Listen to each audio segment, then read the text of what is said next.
Ele pediu que eu levasse até o quarto dele à noite um carregador de celular. E ele estava com vestes inadequadas. Ele estava vestido de uma maneira muito informal, de cueca samba canção. E quando eu cheguei para entregar, ele deu um passo para trás, me convidando para entrar no quarto.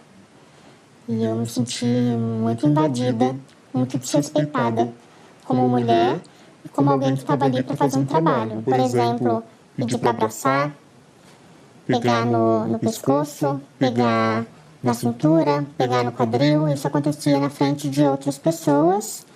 E essas promessas, às vezes, eram no pé de ouvido e na frente de outras pessoas, mas de forma com que outras pessoas não ouvissem. Você está diante do cargo máximo da instituição que você trabalha, pessoa que representa o nível maior de hierarquia, que tem que ser o líder e com uma conduta tão baixa, tão vil.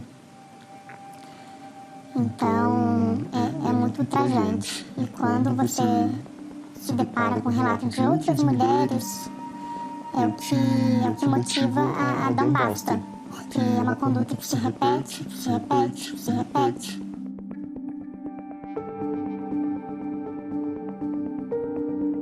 Os relatos tanto se repetiam que o silêncio ou a lealdade poderiam ser recompensados. Ele dizia que quem estava com ele tinha a garantia de proteção, de ascensão profissional e que quem fosse leal seria recompensado por essa lealdade. E foi assim que Pedro Guimarães, homem de confiança de Jair Bolsonaro e presença constante nas suas viagens e lives semanais, se esquivava até agora das acusações de assédio sexual e moral contra servidores da Caixa.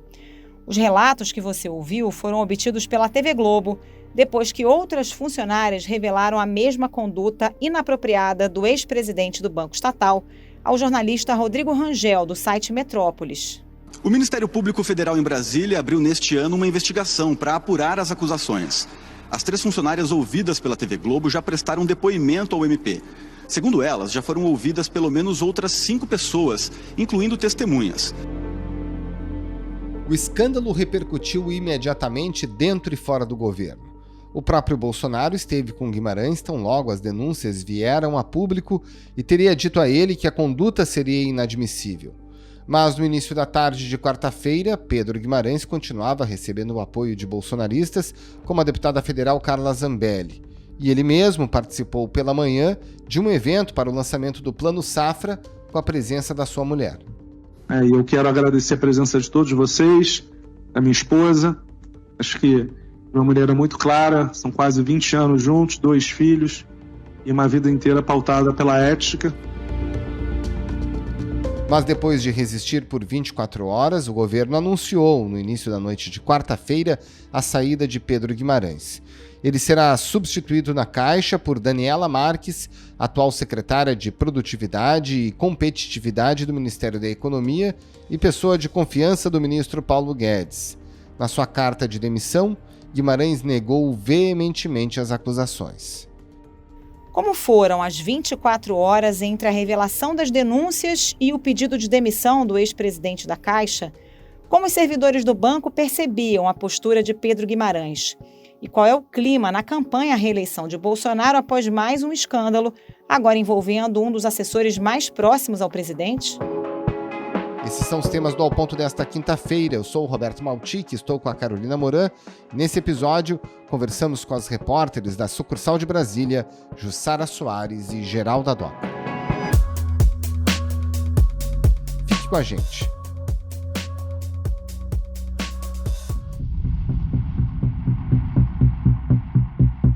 Jussara Soares, desde a noite de terça-feira, já tinha uma avaliação do Palácio do Planalto, de que a situação do Pedro Guimarães era insustentável à frente da Caixa Econômica Federal, uma vez que havia também a avaliação de que as denúncias de assédio sexual eram inadmissíveis, Mas o próprio presidente demorou praticamente 24 horas para tomar uma decisão. O que aconteceu ao longo dessas 24 horas E ele foi demitido ou saiu a pedido, né? Que muda simbolicamente a forma como ele sai do governo. Realmente foram 24 horas muito tensas aqui por Brasília, né? Com muitas reuniões no Palácio da Alvorada, muitos telefonemas, mensagens de WhatsApp para tentar encontrar uma saída, né?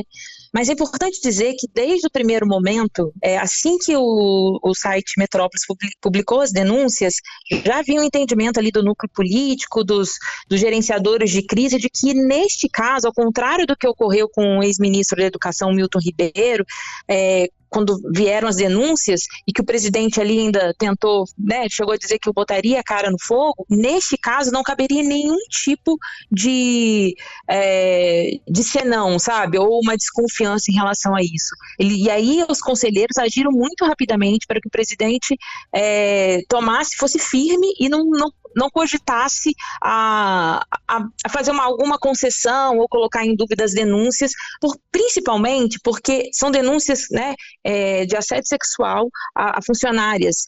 E isso é um assunto muito sensível que atinge diretamente um público, né, um eleitorado que o presidente tem muita dificuldade, que é o eleitorado feminino nas urnas ali, tem dificuldade de ter votos nessa parcela da população. Então, assim, o núcleo da campanha, os gerenciadores de crise partiram, assim que souberam das denúncias, elas foram publicadas, já foram para Alvorada, se encontraram com o presidente e mostraram para ele a gravidade dos fatos e falaram, para explicar, olha, esse caso não tem, uma decisão tem que ser tomada, ou o senhor demite ele, né, imediatamente, ou convença ele a pedir a demissão. Como você mesmo disse, é uma questão, é um detalhe, mas que para a vaidade do ex-presidente da Caixa, né, do Pedro Guimarães, fez uma enorme diferença.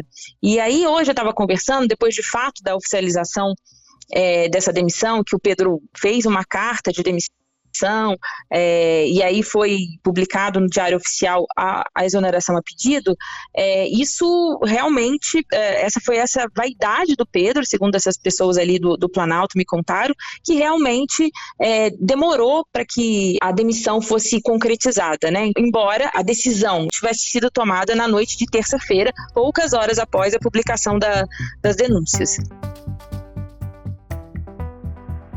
Muito obrigado a você por existir, por ter esse coração enorme no seu peito, sempre se antecipando aos fatos e se colocando no lugar dessas outras pessoas e compartilhando com elas, com essa felicidade.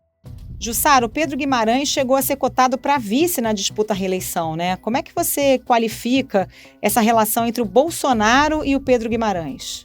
A relação deles enfim, eles não se conheciam em 2019, quando o Pedro foi indicado para a Caixa, inclusive o presidente Bolsonaro tinha ali uma certa resistência a ele, mas aos poucos ele foi ganhando, o Pedro Guimarães foi ganhando a confiança do presidente, pelo perfil mesmo dele, né, diz que ele era uma pessoa assim, no convívio, ele era uma pessoa que conseguia dialogar bem com o presidente, e Bolsonaro nas conversas sempre fez muitos elogios a ele, dizendo que ele entregava as ações para o governo que revertiam politicamente para ele. Então, no auge da pandemia, durante o pagamento do auxílio emergencial, o programa Casa Verde Amarela, teve em alguns momentos também que o presidente chegou a dizer que o Pedro Guimarães era um exterminador de bancos, referindo ali a uma série de vantagens que a Caixa Econômica vinha oferecendo para a abertura de contas. Bolsonaro também elogiou a abertura de agências pelo país, enfim, que acabava beneficiando muitos políticos também, né? Então, assim, o Pedro Guimarães, ele soube ir construindo, né? Ele não tinha uma relação com o presidente, mas ele soube ir construindo essa relação, primeiro pela proximidade física, porque ele realmente se fazia presente nos eventos, mesmo quando não tinha nenhuma relação com ele se enfiava nas viagens, que também não tinha nenhuma relação com a Caixa, por exemplo, Marcha para Jesus, motociata, ele realmente buscou um protagonismo político. Essa história do vice, pela minha apuração, pelas conversas aqui de bastidores, era muito mais um desejo do Pedro Guimarães do que foi de fato cogitado, sabe? Isso ficou muito claro ali no entorno do presidente, era isso, era ele buscando um espaço político ali, isso de fato houve, mas nunca levaram isso muito a sério, né, no núcleo político do presidente. Jussara, nessas 24 horas que antecederam a demissão a pedido do Pedro Guimarães, ele mesmo forçou a barra para tentar ficar no cargo, embora já houvesse essa convicção dos auxiliares do presidente que ele deveria sair? Nas conversas que eu tive, não houve um pedido explícito para ele ficar ou tentar reverter, porque a gravidade da situação não deu espaço para isso. A decisão, pelos relatos que me fizeram, a conversa que o presidente Bolsonaro teve com Pedro Guimarães na alvorada, na noite de terça-feira, foi uma conversa rápida e dura. O presidente, embora goste muito dele, estava irritado porque, obviamente, mais um desgaste, mais uma crise para ele resolver às vésperas da eleição, e ele aí numa desvantagem nas pesquisas de intenção de voto. Então, foi quando ele falava da questão de ser inadmissível. Então, não houve, segundo esses relatos que me fizeram, não houve espaço para que o Pedro tentasse. De todo modo, nessa última conversa entre o presidente e o Pedro, uma das últimas, quando o presidente falou assim, olha, realmente é insustentável, a sua saída não tem condição, você vai ter que sair. Neste meio tempo, se esperava que o Pedro Guimarães não demorasse tanto a fazer a carta, né, de demissão.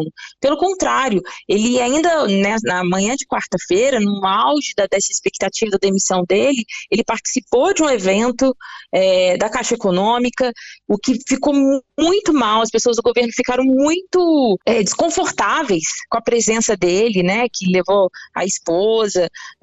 Isso gerou muito desconforto no governo, porque a sensação, né, o núcleo político avaliava que o presidente teria que ter tomado uma atitude assim rápida, e pelo contrário, cada hora que passava, mais denúncias poderiam surgir, mais funcionários da Caixa poderiam vir a público relatar esses supostos assédios, então tinha uma tensão muito grande. E o que me fala é o seguinte, que a demora justamente acontece porque o Pedro Guimarães, pela vaidade, quis participar do evento, que irritou muita gente, e ele demorou a escrever a carta. Então, quando ele olha a carta de demissão dele, é uma carta que ele fala que sempre respeitou as mulheres, cita a vida familiar, cita também todas as atividades, a valorização das mulheres dentro da estrutura do banco, ele também cita, enfim, aproveita a carta ali para poder defender também ali a sua gestão. Então, esse processo demorou muito, mas desde logo cedo já não tinha dúvidas de que ele seria substituído, e como ele vai ser substituído pela Daniela Marques, que é uma assessora do ministro, que era agora presidente da Caixa, mas ela é uma assessora ali do ministro da Economia, Paulo Guedes, considerada seu braço direito, e que ganhou muito respaldo e apoio do governo, né? Segundo eu apurei, o nome dela foi unânime quando surgiram quem vai substituir o fato do currículo dela, de ser uma pessoa de confiança, que ganhou espaço no governo, o fato de ser mulher, e também contribuiu para ela que ficasse ali como sucessora do Pedro Guimarães. Inclusive, você esteve nessa quarta-feira no Planalto, né, Jussara? E aí, a semana passada terminou com a suspeita de vazamento de informações do presidente, no caso da investigação de corrupção contra o ex-ministro da Educação, Milton Ribeiro, e agora esse escândalo envolvendo Pedro Guimarães, que é um dos nomes mais próximos ao Bolsonaro. Como é que está o clima no governo e na campanha à reeleição, hein? O clima, neste momento, é de abatimento, né? Porque a avaliação ali do núcleo da campanha é que eles não estão conseguindo criar um fato novo, um fato positivo, porque vem uma crise quando acham que vamos conseguir criar um fato novo, seja o anúncio do general Braga Neto como vice, vem outra crise pior ainda. Então a avaliação é essa, assim, desde tem o Petrobras, a morte do jornalista Dom Phillips e do higienista Bruno Pereira, e declarações do presidente também que foram contestadas, aí a prisão do ex-ministro da Educação Milton Ribeiro, e depois as gravações, né, a gravação que cita o presidente, né, o pressentimento do presidente de que poderia haver uma busca e apreensão. Muita coisa a ver.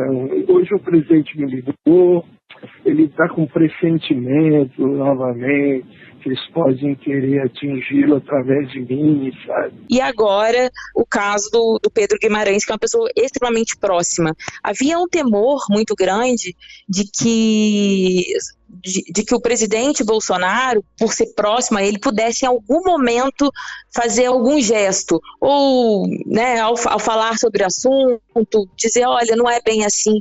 Só que o presidente foi alertado que, neste caso, não teria como, ele não poderia errar. Então, o momento hoje na campanha é de apreensão, porque o presidente está atrás das pesquisas, né, de intenção de voto na corrida eleitoral e precisa reagir. E ele precisa reagir em públicos que são muito afetados por esse tipo de denúncia envolvendo o ex-presidente da Caixa Econômica Federal. Jussara Soares, muito obrigada pela participação. Bom trabalho para você. Obrigado, Jussara. Um grande abraço. Obrigada, Maltique. Obrigada, Carol. Até a próxima.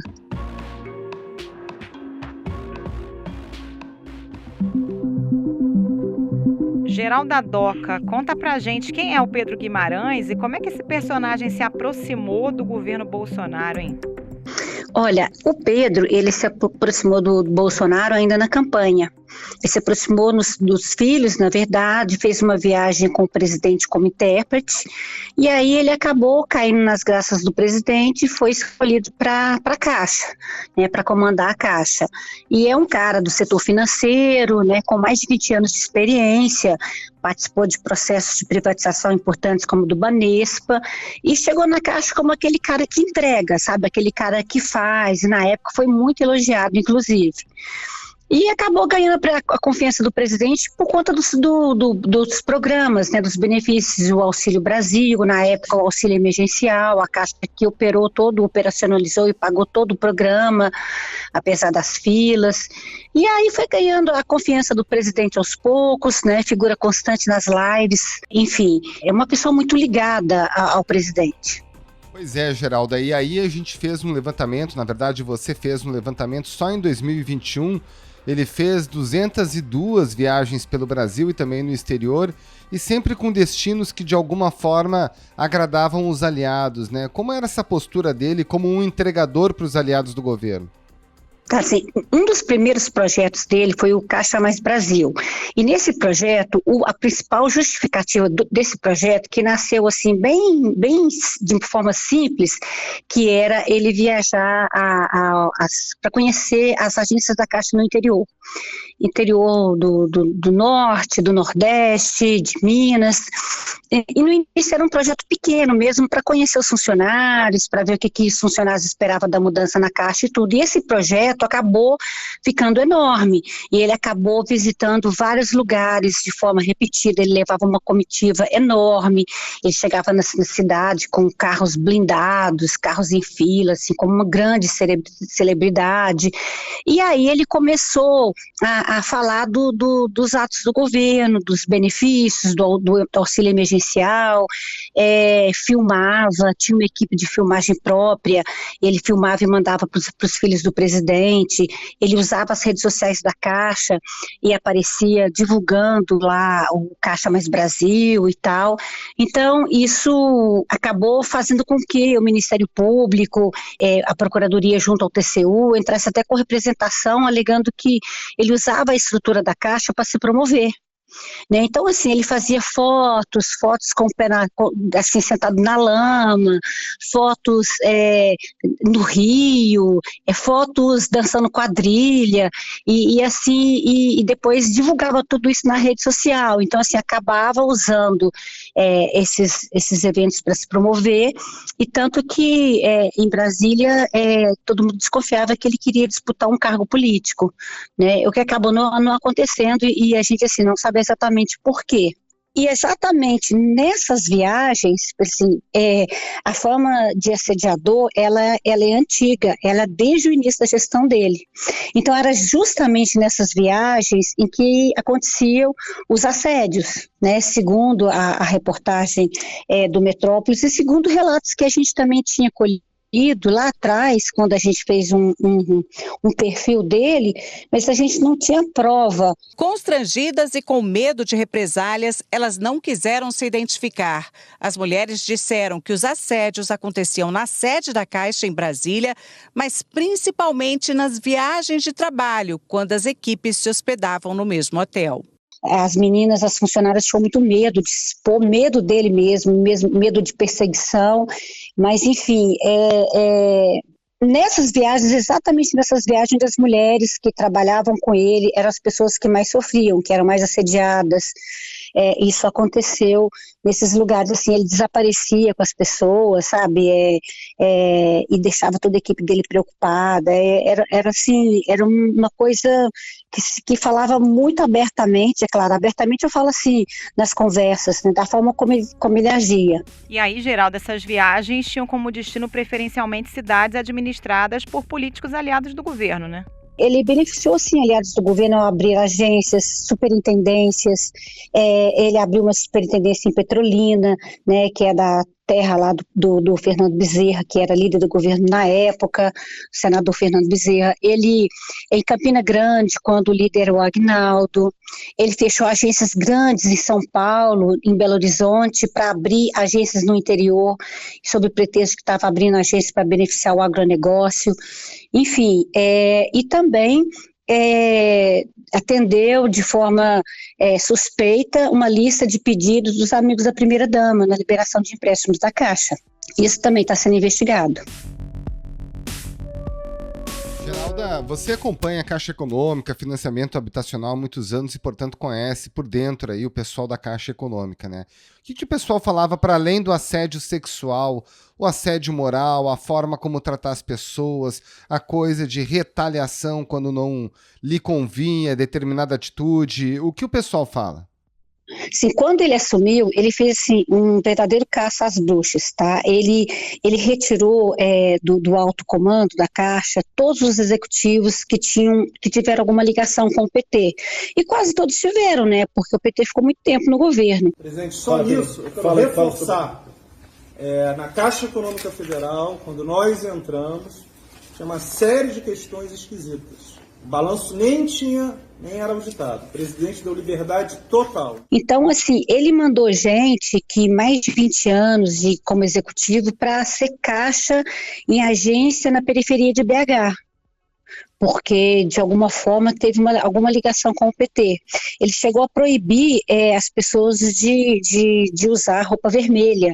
Né? Nos eventos da Caixa, todo mundo ia de camisa azul.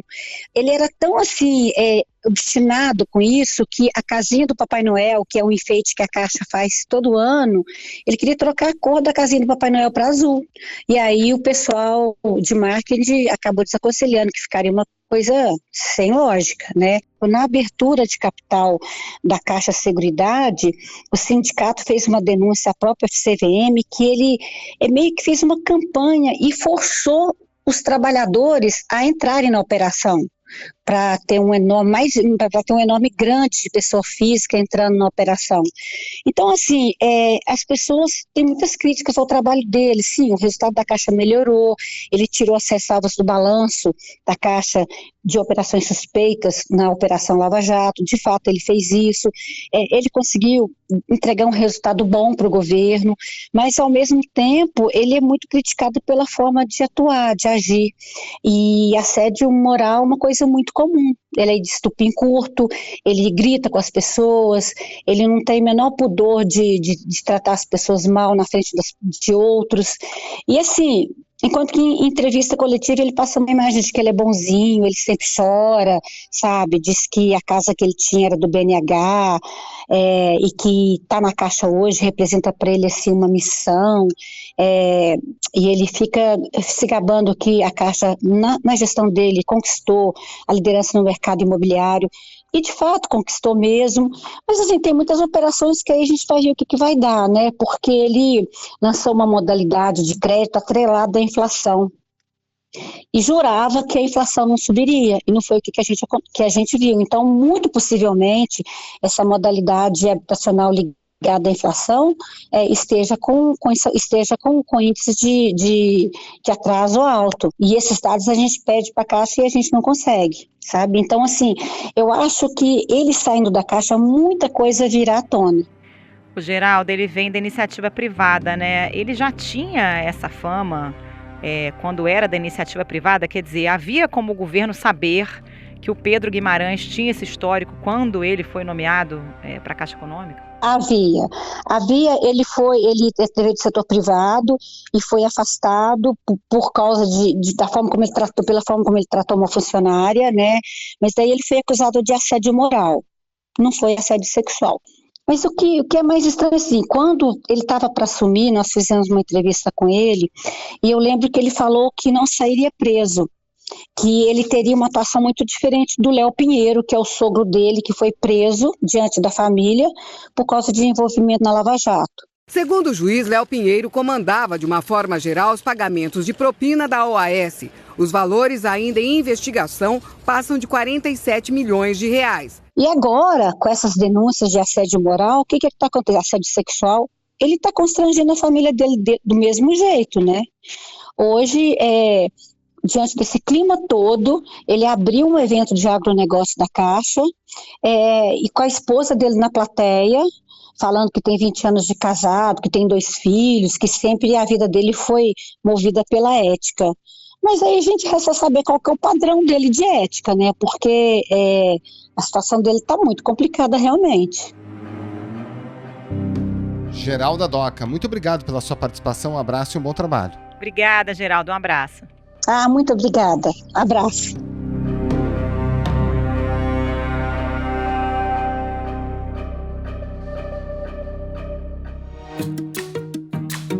Esse foi o Ao Ponto de hoje, o podcast diário da redação do Globo. Nessa conversa, a gente conta com a participação de toda a equipe do jornal, as mesmas pessoas que levam até você informação e análise de qualidade todos os dias. Quer saber mais? Assine o Globo. Acesse assineoglobo.com.br e confira todas as notícias e reportagens especiais. Nesse episódio, além dos áudios da TV Globo, a gente utilizou áudios do UOL e do site Poder 360. A produção é da Roberta de Souza e a edição do Luan Oliveira. Tchau. Até mais.